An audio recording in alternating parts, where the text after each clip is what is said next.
वडोदरा महानगरपालिका की बड़ी कचहरी पर रिव्यू बैठक का आयोजन हुआ। दरअसल पालिका के म्युनिसिपल कमिश्नर दिलीप राणा की अगुवाई में ये रिव्यू बैठक आयोजित हुई थी, जिस दौरान विभिन्न मुद्दों पर चर्चाएं की जा रही थी।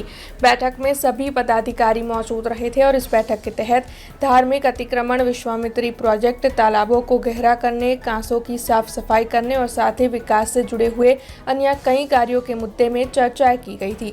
वैसे आपको बता दें कि वडोदरा महानगर पालिका की बड़ी कचहरी पर आयोजित इस रिव्यू बैठक के तहत उपस्थित सभी के सुझाव लिए गए थे। अब इस बारे में म्युनिसिपल कमिश्नर दिलीप राणा ने ज्यादा जानकारी दी।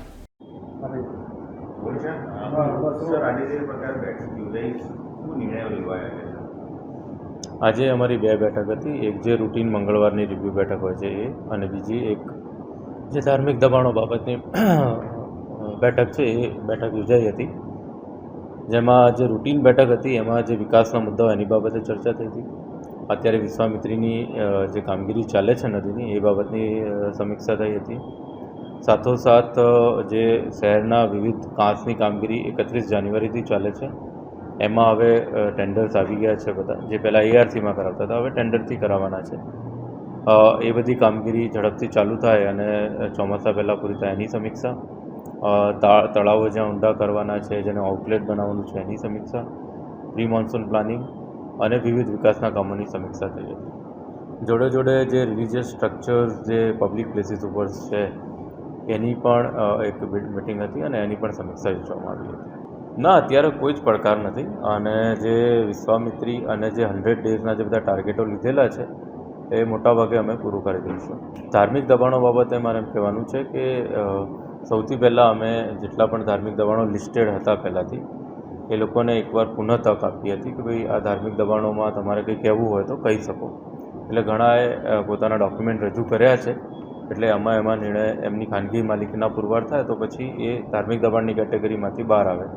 બીજું, ધાર્મિક દબાણોને જે ધર્મગુરુઓ સાથે અથવા એમના મંદિરના વ્યવસ્થાપન સાથે જે બેઠક કરવાની છે એ પણ કરી છે। અમે પુનઃ એકવાર બેઠક કરવાની સૂચના આપી છે, અમારા લેવલે પણ અમે બેઠક કરીશું।